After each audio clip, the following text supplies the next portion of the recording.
हमारे चैनल को सब्सक्राइब करें और बेल आइकन दबाना ना भूलें। 5 करोड़ के सोना लूट कांड में दरभंगा पुलिस को मिली है अब तक की सबसे बड़ी सफलता। 2 और लोगों को दिल्ली से हिरासत में लिया गया है।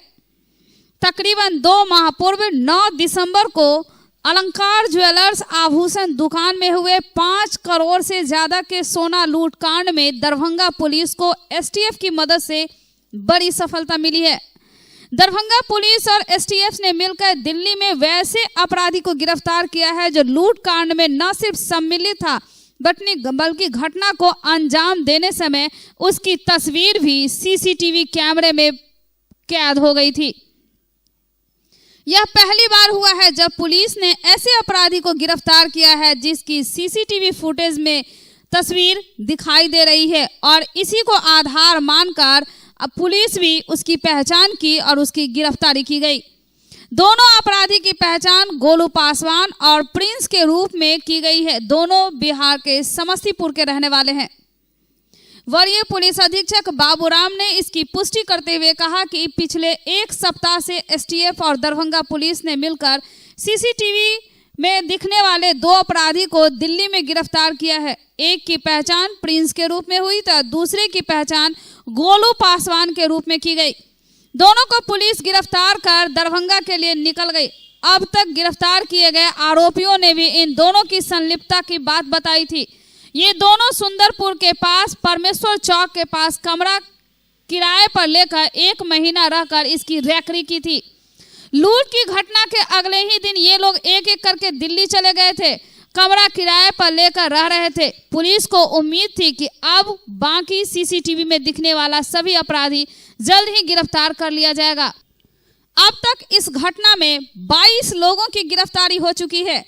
9 दिसंबर को इस घटना के अंजाम देने के बाद दरभंगा पुलिस ने 7 लोगों को हिरासत में लिया था और पूछताछ की गई थी। सबसे पहली गिरफ्तारी मनीष की गई थी। मनीष ने अपनी संलिप्तता अस्वीकार कर दिया था। उसके बाद दरभंगा पुलिस ने 2 की गिरफ्तारी की, फिर 6 की गिरफ्तारी हुई और अब जाकर यह 2 गिरफ्तारी हुई है जिसका मेन है भूमिका। वह रैकरी कर रहा था कि कोई अंदर ना आ पाए, ना ही इसकी पहचान हो सके और यह अपराधी इस घटना को अंजाम देने में पूरी तरह से इसमें संलिप्त था। इसकी पहचान की गई है सीसीटीवी फुटेज के आधार पर। सीसीटीवी फुटेज पे ही इसकी तस्वीर ली गई थी और इसकी पहचान हुई थी और उसी को आधार मानकर दिल्ली से इसकी गिरफ्तारी हुई, जबकि दोनों समस्तीपुर का रहने वाला है। सीसीटीवी कैमरे में जो फुटेज आई थी उसको आधार माना गया और कहा गया कि लूट के कांड में यह मेन भूमिका में था और यह रैकरी कर रहा था। लूट के दौरान दुकान के अंदर हरे रंग के कपड़े वाला गोलू पासवान है और लाल रंग का स्वेटर पहने हुए वह प्रिंस है। एक बार फिर हम आपको तस्वीर दिखाते हैं कि देखिए यह हरा रंग का जो स्वेटर पहना हुआ है, हरा रंग का जो कपड़ा पहना हुआ है वह है गोलू पासवान और लाल स्वेटर जो इशारे से लोगों को बता रहा है कि कहाँ क्या सामान रखा हुआ है वह है प्रिंस। यह 2 मेन था जो रैकरी कर रहा था और इस घटना को अंजाम देने में मुख्य भूमिका निभा रहा था। जब इस घटना के बाद यह दोनों दिल्ली चला गया था एक एक करके और पुलिस इसकी तलाश में लगी हुई थी। अब यह पुलिस मान रही है कि इस दोनों की गिरफ्तारी के बाद जो शेष बचे हुए अपराधी हैं उसकी भी जल्द गिरफ्तारी कर ली जाएगी, क्योंकि 6 जो पहले गिरफ्तार किए गए हैं वह भी इन दोनों का नाम बताए थे और बताया था यह भी कि ये लोग मुख्य भूमिका में थे। 13 किलो लूट की चांदी को तरुण शाह द्वारा बेचा गया। प्राप्त पैसे को लेकर तरुण शाह, मनोज राय, लक्ष्मण राय दिल्ली पहुंचे, जहां गोलू, प्रिंस, हनी आदि पहले से ही मौजूद थे और इस पैसे से एक पुरानी स्विफ्ट गाड़ी भी खरीदी गई थी जिसे बरामद कर लिया गया है। जो घटना करने के लिए जो लोग यहाँ पीओ पे पहुँचे थे और दुकान में अंदर घुसे थे, अभी तक उनकी गिरफ्तारी नहीं हो पाई थी। इसको लेकर जिला पुलिस और एसटीएफ की टीम ने कई जगह पे छापेमारी की थी। फिर बीच में इनका लोकेशन हम लोगों को दिल्ली में मिला था, तो दिल्ली में 1 हफ्ते से हमारी टीम कैंप किए हुए थे, एसटीएफ और जिला पुलिस, और इसमें 2 लोगों की गिरफ्तारी में सफलता मिली है, गोलू पासवान और प्रिंस के घर से पहले ही काफ़ी मात्रा में सोना और कैश की बरामदगी हो चुकी है समस्तीपुर से। तो अभी ये 2 आदमी ऐसे लोग पकड़ाए हैं जो दुकान में अंदर घुसे थे, जिन्होंने घुस के अंदर लूटपाट की थी और जो पूरे कार्रवाई में शुरू से शामिल रहे थे। दरभंगा में भी ये दोनों यहाँ पर किराए का कमरा लेकर 1 महीने तक इन्होंने रहकर यहाँ रखी की थी। अभी टीम उनको लेकर यहाँ आएगी तो आने में थोड़ा टाइम लगेगा, उसके बाद पूछताछ में और जानकारियाँ सामने आएंगी और उसके बाद आगे की कार्रवाई की जाएगी। सीसीटीवी से मैच करा दिया गया तस्वीर को? हाँ, सीसीटीवी से भी मैच कराया गया है और इसके अलावा और भी बहुत सारे साक्ष्य उपलब्ध हैं और ये दोनों ने खुद में भी बातचीत के क्रम में भी काफ़ी डिटेल में जानकारी दी है कि कैसे कैसे इन्होंने प्लान किया था, कैसे इस घटना को कारित किया। और इसमें लाइनर के रूप में मुख्य रूप से इन्होंने विकास झा का ही नाम बताया है। विकास झा ने ही ये लाइन रविंदर सहनी को दी थी और फिर आगे रविंदर सहनी ने ही सभी लोगों को यहाँ पर अरेंज किया था। और इसमें अभी तक 22 लोग पहले ही जेल जा चुके हैं घटना की योजना बनाने में, घटना के बाद में जो लूट का माल था उसको खपाने में। अभी भी इसमें और 6-7 लोग बाहर हैं जो मुख्य अभियुक्त हैं, उनकी गिरफ्तारी के लिए भी छापेमारी जारी है। जल्दी ही उनकी भी गिरफ्तारी होगी। ठीक है। बिहार लोक सेवा आयोग पटना द्वारा 7 फरवरी को 7 जिले में सहायक अभियोजन पदाधिकारी एपीओ की नियुक्ति हेतु आयोजित प्रतियोगिता परीक्षा की तैयारी को लेकर अपर मुख्य सचिव गृह विभाग बिहार सरकार आमिर सुहानी की अध्यक्षता में ऑनलाइन बैठक हुई। बिहार लोक सेवा आयोग के सचिव केशव प्रसाद ने पटना, गया, मुजफ्फरपुर, भागलपुर, दरभंगा, पूर्णिया एवं सारण के जिलाधिकारियों को संबोधित करते हुए कहा कि 7 फरवरी को आयोजित परीक्षा स्वच्छ, शांतिपूर्ण एवं कदाचार रहित संपन्न कराया जाए। परीक्षा 2 पालियों में आयोजित है। प्रथम पाली 11:30 बजे पूर्वाह्न से 1:30 बजे अपराह्न तक एवं द्वितीय पाली 2:30 बजे अपराह्न से 4:30 बजे अपराह्न तक आयोजित है। लेकिन दिव्यांग, सेलेबल, पॉलिसी तथा दृष्टि बाधित अभ्यर्थियों को आधा घंटा अधिक समय दिया जाएगा। तदनुसार जिन परीक्षा केंद्रों पर ऐसे अभ्यर्थी हैं वहां इनके लिए अलग व्यवस्था कर ली गई है। 7 जिले के 71 परीक्षा केंद्रों पर रविवार को 7 जिले के 71 परीक्षा केंद्रों पर आयोजित परीक्षा में 35,032 अभ्यर्थी भाग लेंगे। उन्होंने कहा कि परीक्षा शुरू होने के उपरांत किसी भी अभ्यर्थी को परीक्षा केंद्र में प्रवेश की अनुमति नहीं होगी तथा परीक्षा केंद्र में calculator, mobile, bluetooth, wifi, gadgets, electronic pen, pager, smart watch इत्यादि ऐसी इलेक्ट्रॉनिक सामग्री तथा व्हाइटनर, इरेजर एवं ब्लेड जैसी सामग्री भी ले जाने की अनुमति नहीं होगी। प्रश्न पत्र का बंडल केंद्राधीक्षक की उपस्थिति में वीडियोग्राफी कराई जाएगी। किसी भी परीक्षार्थी को परीक्षा के दौरान परीक्षा केंद्र के बाहर जाने की अनुमति नहीं दी गई है। परीक्षा समाप्त होने के उपरांत ही परीक्षा केंद्र से परीक्षार्थी को बाहर जाने की अनुमति होगी। प्रश्न पत्र 4 सेट में क्रमशः A, B, C एवं D में रहेगा। प्रश्न पत्र का वितरण इस प्रकार किया जाएगा कि एक साथ एक सेट का प्रश्न एक परीक्षार्थी के बगल में नहीं होगा। प्रश्न पत्र का वितरण वर्टिकल किया जाएगा, यानी एक बेंच पर बैठे एक अभ्यर्थी के बाद दूसरे बेंच पर बैठे उसी अभ्यर्थी के पीछे के दूसरे अभ्यर्थी को दिया जाएगा। गलत उत्तर के लिए निगेटिव मार्किंग रखी गई है। एक गलत उत्तर के लिए 1/4 अंक काटा जाएगा, यानी 4 गलत उत्तर होने पर 1 अंक काटा जाएगा। उन्होंने कहा कि सभी परीक्षा केंद्रों पर कोविड-19 गाइडलाइन का अनुपालन किया जाएगा। अभ्यर्थियों को मास्क पहनकर परीक्षा केंद्र में आना होगा। बैठक में उपस्थित अपर पुलिस महानिदेशक विधि व्यवस्था मुख्यालय ने कहा कि परीक्षा केंद्रों पर पुलिस बल की कमी नहीं होनी चाहिए। आवश्यकता अनुसार वरीय पुलिस अधीक्षक पुलिस बल की तैनाती कर लें।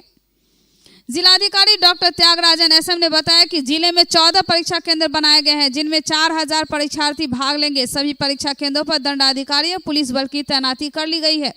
जोनल और सुपर जोनल दंडाधिकारी भी प्रतिनियुक्त किए गए हैं। संध्या में उन्हें ब्रीफिंग कर दी जाएगी। राज्य उच्च विद्यालय दिव्यांग अभ्यर्थियों के लिए 4 राइटर्स की व्यवस्था कर दी गई है। जिन 14 परीक्षा केंद्रों पर यह परीक्षा आयोजित है, CM college, Marwari college, Mahatma Gandhi college, Maharani Kalyani college, mount summer convent school, polo Maidan, Laheriasarai, new horizon public school, Kadrabad, rose public school, जीएनगंज, Laheriasarai, rose public school, GM road, Darbhanga, Salfia school, Belwaganj, Iqra academy, Bibi Pakar, RB Jalan college, Bela, Darbhanga, +2 उच्च विद्यालय दरभंगा, +2 आरएनएम राजकीय बालिका उच्च विद्यालय लहरियासराय, केएस कॉलेज लहरियासराय। बीमार नहीं रहा लाचार, हो रहा मुफ्त उपचार। हड्डी नस रोग से संबंधित गंभीर बीमारियों का मुफ्त में इलाज। इंतजार किसका, जाएं सर्राफ ऑर्थो एवं स्पाइन सेंटर और दर्ज कराएं प्रधानमंत्री जन आरोग्य योजना में अपना नाम। विश्व की सबसे बड़ी स्वास्थ्य सुविधाओं का उठाएं लाभ। आधुनिक ऑर्थोपेडिक सुविधा, ऑर्थोस्कोपी, स्पाइन सर्जरी, फ्रैक्चर का अत्याधुनिक इलाज। डॉक्टर एसएन सर्राफ, डॉक्टर अभिषेक सर्राफ, रीढ़ हड्डी और नस रोग विशेषज्ञ डॉक्टर प्रियंका बी सर्राफ, स्त्री और प्रसूति रोग विशेषज्ञ डीएमसीएच के सामने लहरियासराय। 15 फरवरी को 143 पैक्स के अध्यक्ष एवं सदस्यों का चुनाव निर्धारित है। निर्वाचन कार्य के लिए प्रतिनियुक्त पीठासीन पदाधिकारी एवं प्रथम मतदान पदाधिकारी को सामान्य निर्वाचन प्रक्रिया का मतगणना पर्यवेक्षक कर्मी, गश्ती दल, दंडाधिकारी एवं द्वितीय एवं तृतीय मतदान कर्मी को 7 फरवरी को प्रशिक्षण दिया जाएगा। पीठासीन पदाधिकारी एवं प्रथम मतदान पदाधिकारी को +2 ML अकेडमी लहरियासराय में 10:30 बजे पूर्वाह्न से 1:30 बजे अपराह्न तक सामान्य निर्वाचन प्रक्रिया का, 2 बजे अपराह्न से 4 बजे अपराह्न तक मतगणना पर्यवेक्षक कर्मी को मतगणना कार्य का एवं गश्ती दल दंडाधिकारी को विधि व्यवस्था संधारण के लिए प्रशिक्षण दिया जाएगा।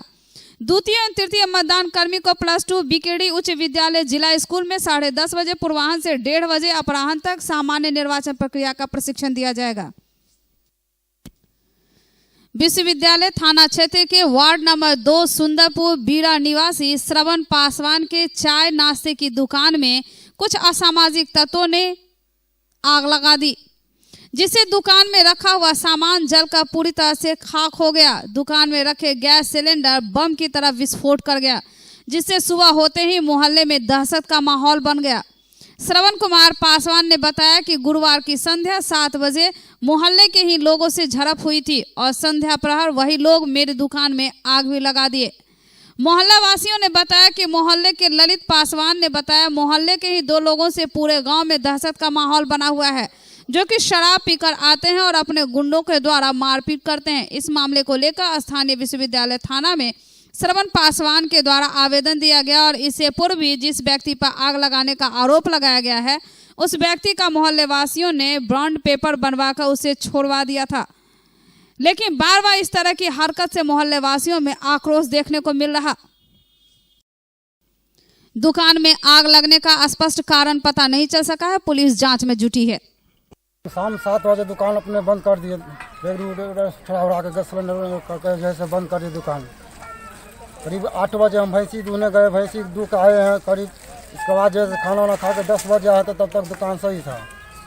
2:30 बजे पुलिस जो आता है चौकी वौकी करने के लिए, उस समय तक भी सही है, पहरा देता है उस समय तक। उसके बाद 3 बजे में जो है आग लगा दिया दुकान में। कैसे आग लगा? वो जो है ना, जो है झंझट ये सब जैसे गाली उली पड़ा, यहाँ पर पी के दारू पिया और वही सब जो है आग लगाया। कौन लोग, किसी पर शक भी आपका? हाँ, शक है मेरे। किस पर शक? चंदेश्वर पासवान, मिंदेश्वर पासवान और जोगेंद्र पासवान। के 2 बजे जब वो पहाड़ा करने के लिए वहाँ से यूनिवर्सिटी से थाना से आते हैं आदमी, उस समय तक आग नहीं लगी थी। रात्रि के 3:20 में हमने यहाँ में आया था, जब तक आग नहीं लगी थी।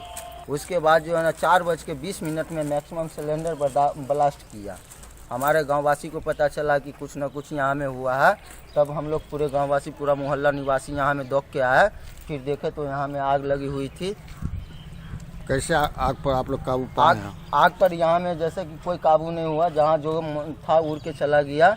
आपकी क्षति हुई है? सर, हम 10 बजे रात्रि में हम सुई देकर जब आ रहे थे मोहल्ला से, तो जैसे हम अपने घर पर पहुँचे हैं तो वो लोग मछली मार रहा था। मछली मारने के क्रम में वो लोग जो है पी भी रहा था और पी जैसे हमारा गाड़ी जो देखा, तो गाड़ी देखने के दरमियान जो है हमको गाली देने लगा। हाँ, गाड़ी यानी अभद्र गाली देने लगा। कौन लोग थे वो लोग? वो चंदेश्वर पासवान थे, बिंदेश्वर पासवान थे और उन्हीं के परिवार के लोग, सारे लोग थे। क्या नशे की हालत में थे क्या? हाँ, नशे की हालत में। जी सर। एक बार चार्ज करें, 80 किलोमीटर चलाएं। I am electric, I am the future. No license, no registration, no insurance, no pollution. Only Yuvraj hero electric. Hero electric करें सालाना 36,000 रुपए से भी ज्यादा की बचत। Easy finance available.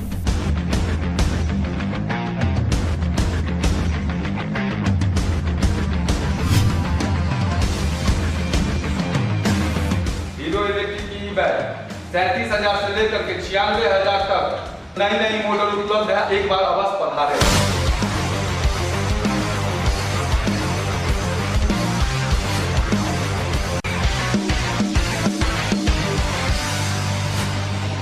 नमस्कार। युवराज हीरो इलेक्ट्रिक में आप सबका स्वागत है। Yuvraj hero electric, Saidnagar, acme road, Laheriasarai, Darbhanga. पथ निर्माण विभाग पथ प्रमंडल दरभंगा की ओर से कचहरी रोड लहेरियासराय टावर के दक्षिण में दरभंगा शहर के कई महत्वपूर्ण जगहों का नाम लिखा गया है एवं इसका बोर्ड लगाया गया है, और जिस पर एरो बनाकर यह दर्शाया गया है कि कितना यह पथ कितनी दूरी पर है। इस बोर्ड के लग जाने से दरभंगा शहर के लोगों में काफी हर्ष है एवं नाम लिखकर दर्शाए गए हैं। इससे लोगों को लगभग दरभंगा शहर के प्रमुख जगहों पर जाने के लिए ज्यादा पूछताछ करने की आवश्यकता नहीं पड़ेगी। यह बोर्ड रेडियम से लेस है, जो कि रात के समय अंधेरे में भी थोड़ी सी बोर्ड पर लाइट पड़े तो रिफ्लेक्स कर जगह का नाम स्पष्ट दिखाई पड़ेगा और देख लेंगे लोग तो गंतव्य तक पहुंच जाएंगे लोग। इसकी लागत 15 लाख की लागत से यह बनाया जा रहा है और इसी तरह का साइन बोर्ड जो है वह NH 75 पे भी लगेगा, जिसकी लागत बताई जा रही है कि 8 लाख है। यानी दरभंगा के सौंदर्यीकरण के लिए यह भी एक महत्वपूर्ण काम किया जा रहा है और इसी तरह का बोर्ड लगाया गया। इस बोर्ड में समस्तीपुर जाने से लेकर DMCA से लेकर दरभंगा एयरपोर्ट से लेकर Beta, Darbhanga railway station, Darbhanga bus stand, Darbhanga समाहरणालय, दरभंगा न्यायालय आयुक्त कार्यालय, दरभंगा पथ प्रमंडल कार्यालय, दरभंगा सर्किट हाउस, लहेरियासराय से लेकर लहेरियासराय रेलवे स्टेशन तक के नाम को दर्शाया गया है। यह नाम बोर्ड के उत्तर और दूसरी ओर दक्षिण दोनों तरफ लिखे गए हैं। अलग अलग जगहों पर जाने के लिए नाम अलग अलग दर्शाए गए हैं और इसके लिए एक एरो भी बनाया गया है ताकि दरभंगा शहर में आने जाने वाले लोगों को इस बोर्ड को देखकर अपने गंतव्य पर जाने में सहूलियत हो। अब तक 2 रूटों पर इस तरह के साइन बोर्ड लगाए गए हैं। कुल 3 लगाए जाएंगे, एक लहेरियासराय में जो कि लग गया है और दूसरा पंडासराय में, तीसरा दरभंगा टावर पे। और इसी तरह का एक साइन बोर्ड NH 75 पे भी लगाया जाएगा। वहां कुल 5 है जो विभिन्न चौक चौराहे पर लगाए जाएंगे, जिससे कि लोग अपने गंतव्य पर आसानी से पहुंच सके और इसकी कीमत भी 8 लाख है। यानी दोनों मिलाकर कुल 8 साइन बोर्ड लगाए जाएंगे, जिसकी लागत लगभग 1 करोड़ की है। इस संबंध में BTN की टीम ने बात की पथ प्रमंडल दरभंगा के कार्यपालक अभियंता पवन कुमार से। बोर्डिंग जो है हम लोग जो सूचना लगाते हैं ये रोड साइनेज के नाम से जाना जाता है, जिसमें कि इंफॉर्मेटरी, कॉशनरी और मैंडेटरी साइनेज लगाए जाते हैं। तो ये सूचना से संबंधित जो ओवरहेड साइनेज है फिलहाल हम लोग 2 रोड में लगा रहे हैं। एक हमारा दरभंगा कमतौल बसैटा रोड है, SS 75 के नाम से जाना जाता है, उस रोड में भी हम लोग लगा रहे हैं। और दूसरा ये जो हमारा रिंग रोड है जो दरभंगा लहेरियासराय स्टेशन से लेकर लहेरियासराय टावर तक जाती है, इसमें हम लोग लगा रहे हैं 2 रोड। और इसमें तो ओवरहेड हम लहेरियासराय टावर से लहेरियासराय स्टेशन जो रोड जाती है इसमें हम लोगों ने ओवरहेड 3 जगह लगा रहे हैं। एक तो लहेरियासराय टावर के पास है, दूसरा पंडासराय जहाँ ये रोड समाप्त होती है, और तीसरा ये सर्किट हाउस के पास। कॉस्ट क्या आएगा सर, कितने की लागत से ये बन रहा है, क्या इसका जो है सो एस्टिमेट? एक का लागत इसमें तकरीबन 15 लाख के आसपास आता है। ओवरऑल 3 का मतलब 45 लाख। जी हाँ बिल्कुल। और कमतौल की? हाँ, और हम लोग SS 75 में भी लगा रहे हैं। उसमें कितना लगेगा? उसमें हर एक आपको 5 किलोमीटर पर हम लोगों ने लगाया है। जी, तो कुल कितना होता है? उसमें तकरीबन 6 आए हैं उसमें। हाँ, तो उसमें कैंटिलीवर गैंट्री बोर्ड है, उसका कॉस्ट थोड़ा कम आता है, उसमें करीब 8 लाख के आसपास आता है उसका, तो उसे 75 में भी हम लोग लगाए। कुल मिला के 1 करोड़ के आसपास में? हाँ बिल्कुल, 1 करोड़ के आसपास। दरभंगा वासियों के लिए एक और सुखद एहसास। दरभंगा एयरपोर्ट से 15 फरवरी से स्पाइसजेट की 2 उड़ानें 2 प्लेन उड़ान भरेगी। एक उड़ान शुरू हो रही है 15 फरवरी से। पहली उड़ान दिल्ली से 11:10 पर उड़कर दरभंगा 12:35 में आएगी और 1:15 में दरभंगा से यह उड़ान भरेगी। उसके बाद 3:40 पर यह दिल्ली पहुंचेगी। दूसरी उड़ान दिल्ली से 12 बजे चलकर दरभंगा से 1:30 बजे पहुंचेगी और दरभंगा से 2 बजे उड़कर 3:55 पर यह दिल्ली पहुंचेगी।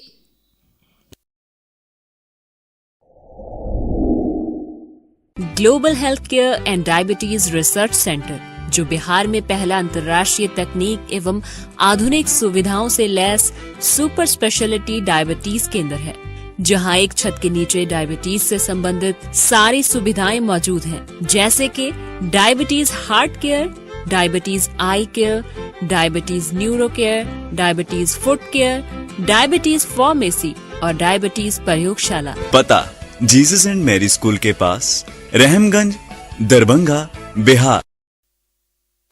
पुलिस के साथ झड़प मामला में 4 लोग नामजद अभियुक्तों को गिरफ्तार कर अग्रिम कार्रवाई की जा रही है। कपल पासवान, शिवनाथ शाह, रामलाल चौपाल और सुनर यादव, इन 4 लोगों की गिरफ्तारी की गई है, जिनसे पूछताछ की जा रही है।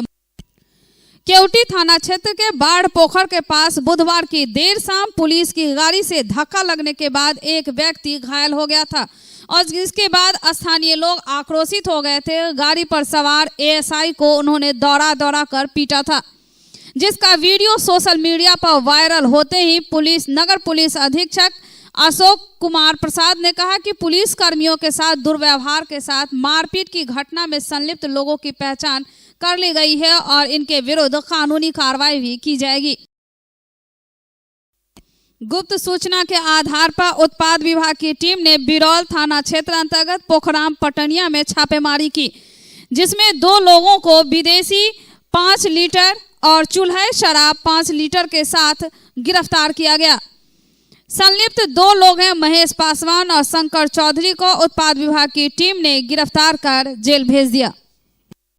बिरौल थाना क्षेत्र अंतर्गत पोखराम और पटनिया में उत्पाद विभाग द्वारा छापेमारी की गई, जिसमें दोनों को हिरासत में लेकर और इन लोगों के पास से विदेशी शराब और साथ में चुलाई शराब भी बरामद की गई है।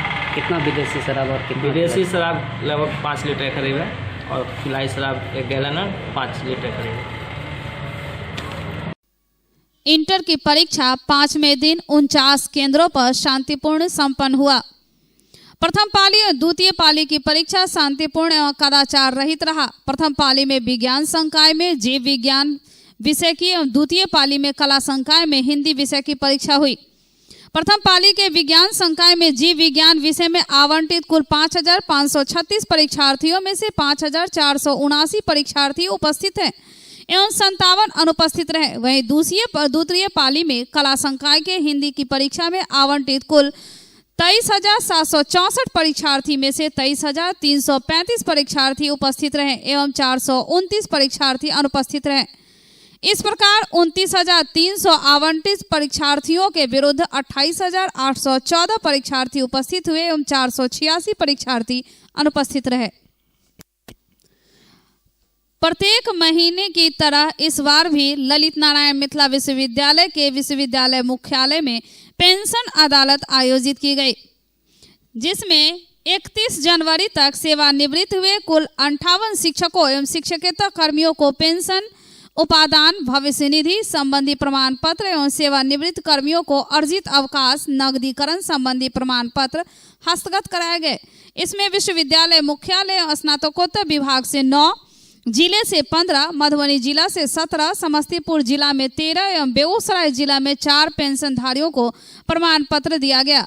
इस अवसर पर प्रतिकुलपति प्रोफेसर डॉली सिन्हा, वित्तीय परामर्शी कैलाश राम, कुल सचिव डॉक्टर मुश्ताक अहमद एवं पेंशन पदाधिकारी डॉक्टर सुरेश पासवान तथा पेंशन शाखा के सभी कर्मी उपस्थित थे। देखिए, मिथिला विश्वविद्यालय के इतिहास में ये पहला दिन है जिसमें एक दिन में 31 जनवरी 2021 तक जो लोग रिटायर किए हैं उनमें 58 पेंशनधारियों को पेंशन लाभांश संबंधी उनका पेंशन फिक्स करके 31 जनवरी, आज 5 फरवरी है, 31 जनवरी को भी जो लोग रिटायर किए हैं उनको भी पेंशन फिक्स करके आज 58 पेंशनधारियों को, कर्मचारियों को हम लोगों ने पत्र दिया है। कुछ कारण से सेवा संबंधी या इससे जिनका लंबित है माननीय कुलपति प्रोफेसर सुरेंद्र प्रताप सिंह, माननीय प्रतिकुलपति महोदया जो आज थी वहाँ प्रोफेसर डॉली सिन्हा, हमारे FA साहब, सब लोगों की ये मंशा है कि जिस महीने में जो व्यक्ति रिटायर कर रहा हो उससे 6 महीने पहले कागज मंगाइए और जिस महीने में रिटायर कर रहे हैं उनको दीजिए। उसी की पहले से ये परंपरा कुछ दिन बंद हो गई थी लॉकडाउन के कारण।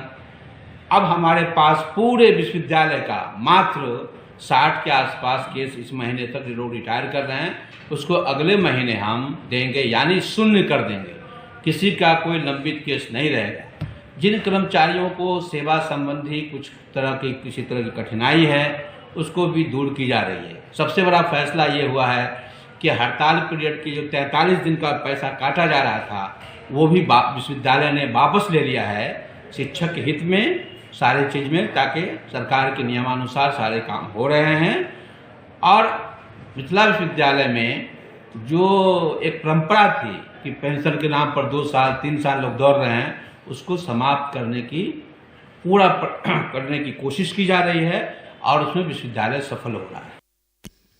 राज परिवार के राजकुमार सुहेश्वर सिंह की जयंती 20 फरवरी को मनाई जा रही है और इस उपलक्ष्य में राजकुमार सुहेश्वर सिंह मेमोरियल क्रिकेट प्रतियोगिता 2020 आयोजित होगी। प्रतियोगिता 17 फरवरी से 20 फरवरी तक नेहरू स्टेडियम लहरियासराय में आयोजित किया जाएगा। इस प्रतियोगिता का उद्घाटन 17 फरवरी और फाइनल मैच 20 फरवरी को तय है। इस प्रतियोगिता में पटना, मोतिहारी, मुजफ्फरपुर, सीतामढ़ी, मधुबनी, दरभंगा, भागलपुर और समस्तीपुर की टीम शामिल होगी। यह प्रतियोगिता बिहार क्रिकेट एसोसिएशन से मान्यता प्राप्त है। इस प्रतियोगिता के सफल संचालन के लिए सारी तैयारी अंतिम चरण में है। बीच को BCCI के मानक पर बनाने के लिए भागलपुर के क्यूरेटर की देखरेख में बनाई जा रही है, जिसमें विभिन्न जिलों के क्रिकेट खिलाड़ियों के रहने, खाने इत्यादि की व्यवस्था आयोजन समिति की ओर से किया गया है। विजेता और विजेता टीम को नगद पुरस्कार दिया जाएगा। इसके अलावा प्रतियोगिता में खिलाड़ियों के अच्छे प्रदर्शन के लिए अलग अलग ट्रॉफी सभी सम्मानित किया जाएगा। इन खिलाड़ियों के लिए ड्रेस का इंतजाम आयोजन समिति की ओर से किया गया है। राज दरभंगा का योगदान हर एक क्षेत्र में है। सीकरी में राजकुमार सुहेश्वर सिंह का योगदान खेल, शिक्षा, संस्कृति, स्वास्थ्य समेत विभिन्न क्षेत्रों में काफी योगदान रहा है। वह खुद cricket, lawn tennis, table tennis समय खेलों के बेहतरीन खिलाड़ी रहे हैं। सुहेश्वर सिंह की जयंती के उपलक्ष्य में हम लोग एक क्रिकेट टूर्नामेंट कर रहे हैं जो 17 से 20 तक का फरवरी तक का होगा कार्यक्रम, और जिसमें ये इंटर डिस्ट्रिक्ट टूर्नामेंट होगा जिसमें 8 डिस्ट्रिक्ट भाग ले रहा है और ये नेहरू स्टेडियम में होगा, जिसकी तैयारी पूरी चल रही है। एक कमेटी हम लोगों ने बना दिया है जो देख रेख कर रही है। और जैसे पिच के लिए मिट्टी पटना से आ गया है और क्यूरेटर जो हैं टर्फ का क्यूरेटर वो भागलपुर से मंगाया गया है। इसमें रणजी प्लेयर्स भी भाग लेंगे, भाग लेंगे। और इसके बाद जैसे my father was a big sports lover, तो उन्होंने यूज्ड टू पैट्रनेज स्पोर्ट्स। इन्होंने बहुत खिलाड़ियों को जॉब भी दिया, फिनेंशियली हेल्प भी दिया और बहुत बड़े खुद भी स्पोर्ट्स खेलते थे। ही केम फ्रॉम मेयो और उन्होंने ही एक्चुअली क्रिकेट का यहाँ पे स्टार्ट किया जहाँ वहाँ किट विट भी नहीं होती थी। तो he used to import from Calcutta and he was a big sports lover. तो हम चाहते हैं तो उनको ट्रिब्यूट के लिए एक उनके जन्मतिथि में एक शुरुआत है और ये फिर आगे चलता रहेगा। और मेरे पाइपलाइन में ये भी है, जैसे हम लोग का दरभंगा में बहुत ही गौरवशाली स्पोर्ट्स का कल्चर रहा है। जैसे माय ग्रैंडफादर राजा बहादुर विश्वेश्वर सिंह, तो वो ऑल इंडिया फुटबॉल फेडरेशन के एसोसिएट फाउंडर भी थे। और फिर पोलो में तो सब जानते हैं जयपुर के साथ दरभंगा का नाम था और देश विदेश से खिलाड़ी यहाँ आते थे। और फुटबॉल में जैसे Mohan Bagan, Mohammedan sporting used to come here. तो मैं चाहता हूँ वो सब फिर से स्टार्ट हो और मिथिला में बिहार का ही नाम होना चाहिए। जैसे if you see go to Jharkhand, कितना अच्छा स्टेडियम बन गया है वहाँ पे। और यहाँ बहुत पोटेंशियल है, बट बच्चों को देख रहे हैं खेलने के लिए नहीं है, अपना ग्राउंड है। सो हम चाहते हैं जो रिवाइव हो, स्पोर्ट्स कल्चर रिवाइव हो। और हम इसीलिए मेरे दिल में था जो कुछ स्पोर्ट्स के लिए करना चाहिए। अतारुकुल जी आए, अभी वो रणजी के कोच भी हैं, उन्होंने बोला जो हमें कोचिंग के लिए कुछ चाहिए हमको। एकदम मेरे पास कुछ ज़मीन है, तो मैं चाहता हूँ एक स्पोर्ट्स कॉम्प्लेक्स खुले।